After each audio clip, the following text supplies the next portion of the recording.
Hello everyone, I hope you're all doing awesome today. I have had a rough couple weeks, suffice it to say. If you know anything about what's going on in the UK, you know that things have not been great. Plans have been upended, lockdowns have been imminent and sudden. Basically all my Christmas plans were upended. All the things my boyfriend and I had in mind for New Year's got canceled.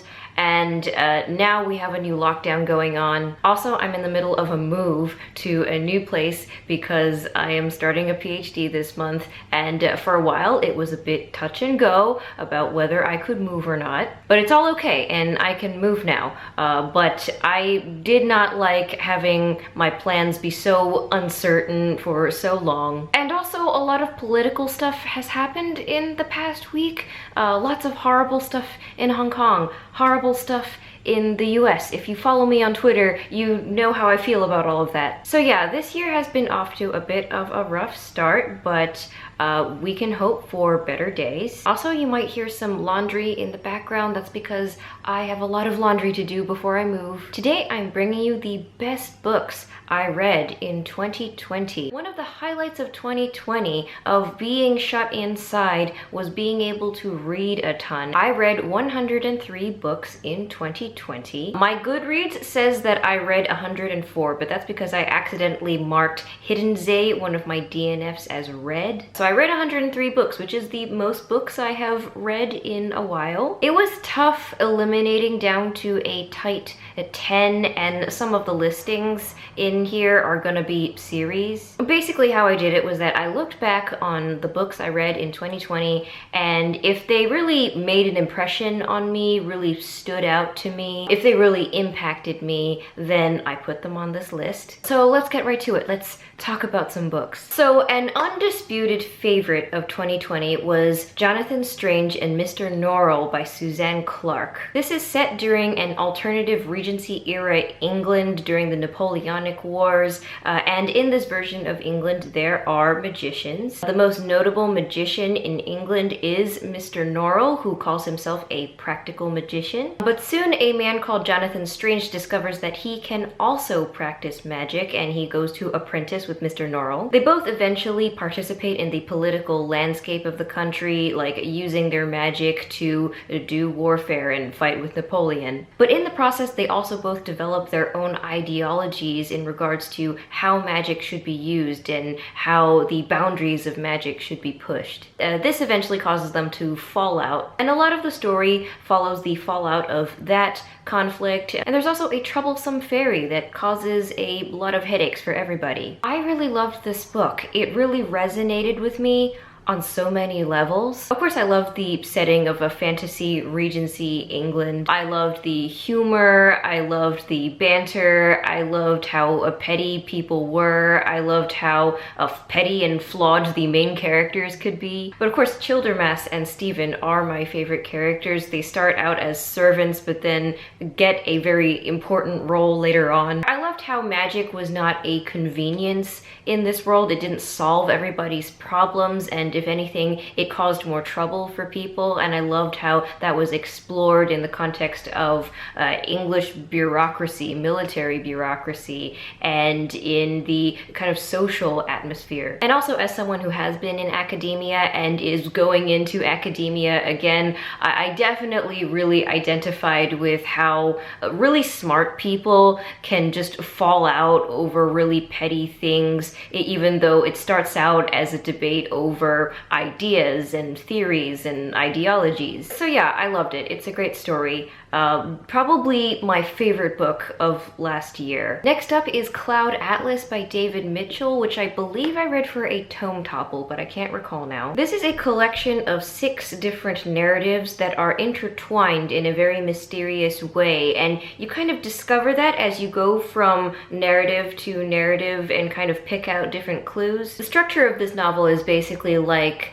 a Russian nesting doll where you kind of have to make it all the way to the center and then you make it all the way out and then you kind of see the connections. But yeah, this was an amazing book, so original, so clever. And of course the twist of the whole thing was really amazing. I also loved how even though the stories were all connected to each other, they all had their own distinct voices. Like we have the perspective of a man in the 1850s, we have a sort of genetically modified restaurant slave in futuristic Korea. Each setting and each character felt so fleshed out, even though we only got to spend, you know, a sixth of the time with them. Definitely one of the most different and unique reads of last year. Next up is The Bear and the Nightingale by Catherine Arden. This is set in a village in medieval Russia. The main character is Vasya, whose father is a widower, and she kind of grows up kind of a little bit different because she has her mother's abilities. So she can speak with a lot of the different household and local nature spirits around her village. She definitely typifies the wild woman archetype. One day her father remarries to a very pious woman who resents Vasya and her gifts and her differentness. So that initiates a lot of the conflict of the novel. I really enjoyed this setting, how fairy tale like it was and how grounded all of the spirits were. Like they just were part of the landscape. I love stories where magic is grounded in reality, and I really liked that about this setting. And I think this has been said before, but I think the attitudes towards women and women who are different was handled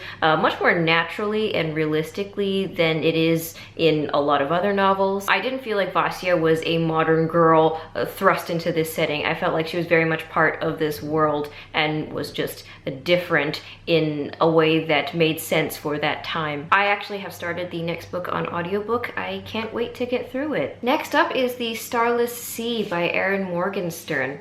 Of course, you all know that Erin Morgenstern wrote one of my favorite fantasy novels, The Night Circus. I'm not quite sure how to characterize this book, but basically the main character, Zachary, stumbles across a very mysterious book in his college library while he's doing his research. While reading this book, he discovers he's actually reading about himself as a child, so that really intrigues him. So he goes on a quest to uncover the mystery of this book, and that leads him to discover this really labyrinthine realm underground, which is kind of a big library, but is also just something else. But there's so much about this book that was just like a fever dream. There's like stories intercut into the narrative and they're connected to other stories, and sometimes they're referenced in the text, and I had so much fun figuring out which stories were being referenced and which stories belonged in each story collection. And of course with Erin Morgenstern's writing, there's a lot of amazing description. I felt like even though this place was so fantastical and almost abstract at times, it felt so real and so textured. I would say that if you like Erin Morgenstern and you want Erin Morgenstern on steroids, I recommend this book. Next up is His Majesty's Dragon by Naomi Novik. You may also know this as Temeraire. This is another book set during the Regency era and during the Napoleonic Wars. In this world, there is aerial warfare using dragons. Our main character is Captain William Lawrence, who is a naval captain, and he and his crew are in battle with a French ship, and when they win, they discover a very rare dragon egg. When the dragon hatches, it chooses him as its rider, which means he can no longer be in the Navy. He is now in the Dragon Corps. At first, he's reluctant to pick up on this burden because the Dragon Corps men live very different lives. They're basically men apart from other military men. But eventually, he forms a very close bond with this dragon, whom he names Temeraire. I think what stands out to me about the story is that it was just really simple and wholesome. There were a lot of fantasy elements, but at the heart of it, it's really just about a man and his dragon. Basically, Temeraire is one giant puppy, and it's great. I also loved getting into different types of dragons and how different dragons have different abilities and levels of intelligence and also different functions. I really want to progress with this series, and mostly I just want more of Captain Lawrence and his dragon being extremely cute together. Next up is the Poppy War trilogy by R.F. Kuang. I feel like this trilogy is on so many people's best books of 2020 lists. I very rarely read entire series in one year, but I did complete this one. I powered through it. That's because it was a real emotional ride. It was just a ride in a lot of ways. Rebecca Kuang really likes making you suffer a lot. So this story is set in a fantasy version of China called Nikara. The main character is Rin, and she wants to get out of an arranged marriage situation to a much older man. So she decides to apply to a very prestigious military academy, and she tests very high and she's admitted. But even when she is admitted, she has to deal with a lot of obstacles, like very harsh teachers, very harsh teaching conditions, and also a lot of bias from other students who look down on her because of her low birth. In the meantime, there is also the specter of war with the Mughal Empire, who are basically the stand-ins for the Japanese. This story was really unique in a lot of ways, so I think Rebecca Kuang meant this as a character study of Mao Zedong. So it really explores the process of becoming a leader, even a tyrant. It also explores a lot of the consequences and repercussions of war and how that makes a lot of common people really suffer. And of course, there's a lot of really interesting magic in this book because Rin, along the way, discovers she is a shaman. That means she can access her country's pantheon of gods and channel their powers and communicate with them. I thought that was just a really cool, interesting magic system. I love how they use psychedelics to achieve that effect sometimes. But yeah, I read this entire series on the edge of my seat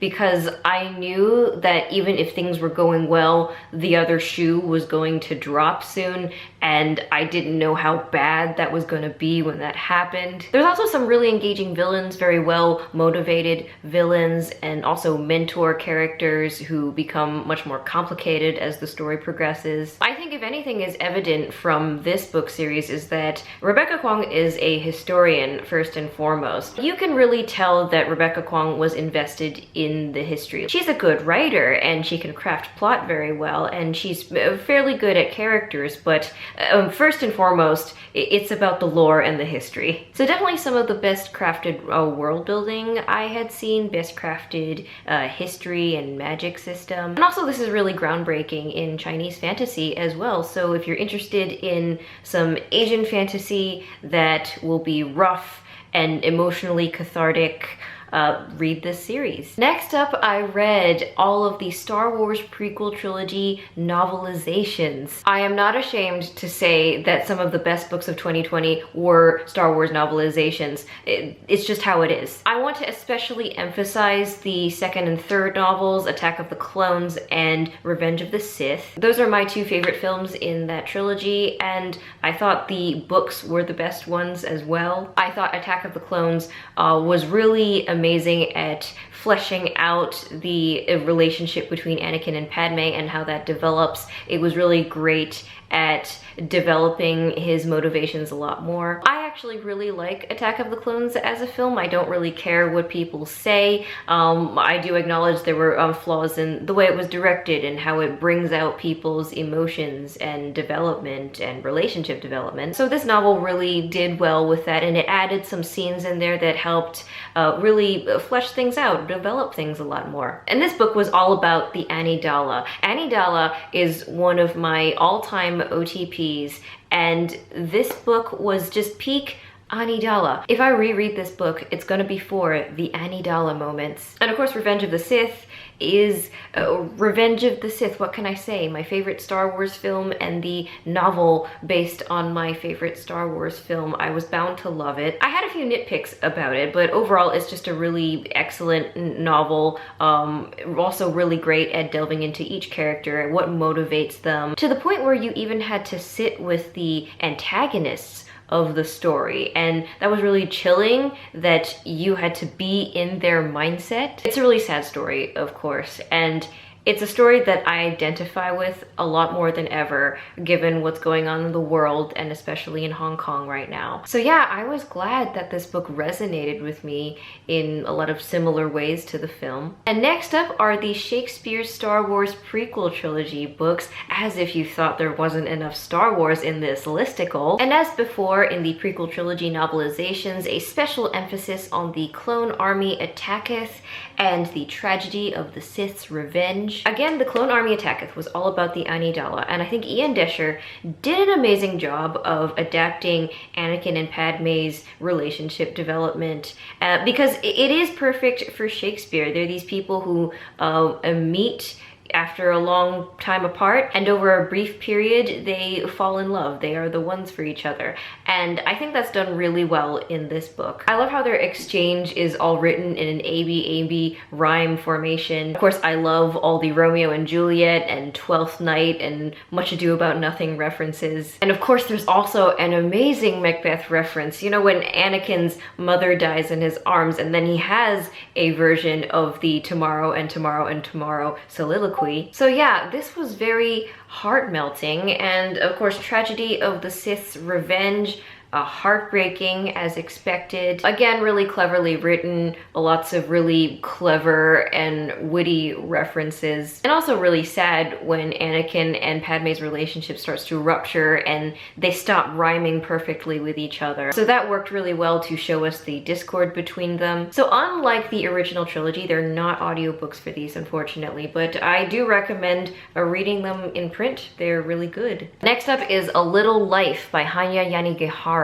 This book, man, it made me an emo for like 3 hours after I finished it. This book is about 4 college friends and their lives after college and how they meet up and also go their different ways as they pursue their careers. The central character is Jude, and he has experienced a lot of trauma in his childhood, which is gradually unfolded and revealed to us throughout the story. We also get to see how this trauma affects his relationships with others and his self-esteem and how he presents himself to people. A lot of people find this really hard to read, and I understand that. A lot of people have DNF'd it and they don't like how torture porn it is, which I guess to an extent I agree. But I think what resonated with me a lot more was how the process of trauma is portrayed, how it's never really ended for anybody. Sometimes it just